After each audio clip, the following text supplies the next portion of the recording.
Et d'ailleurs, qu'en est-il de ton regard sur tes ambitions et du regard des autres sur tes ambitions? Peut-être que ça peut être 2 questions que tu peux répondre de manière Ok. dissociée. Mon regard aujourd'hui, c'est que c'est hyper positif. C'est vraiment, j'ai pris conscience que cette ambition, elle me nourrit, elle me construit, et je ne peux que l'écouter. Mmh. À chaque fois que je mets un couvercle dessus, c'est pas la peine, c'est mort. Mon corps, il va se crisper, je vais faire des surmenages, Ouais.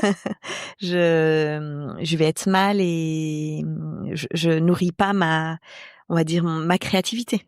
OK. Mmh. Ça me rend créative, donc être créative, c'est nécessaire pour moi, j'en ai besoin. OK.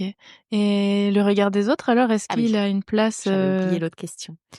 Il a eu une place importante. Je pense que selon l'âge qu'on a, là où on en est dans sa vie, au début, ouais, quand j'ai travaillé, j'ai été salariée pendant 10 ans, c'était un peu rentrer dans un moule.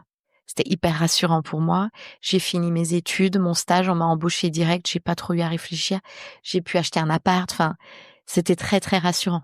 Pour le monde dans lequel on vit actuellement, où on en parlait, tu vois, moi, c'était en 2004, on nous parlait de chômage beaucoup. J'ai fait des études, je suis bonne à l'école, j'ai un bon travail, voilà, je peux m'installer dans la vie active, et c'est hyper rassurant pour les autres, pour moi.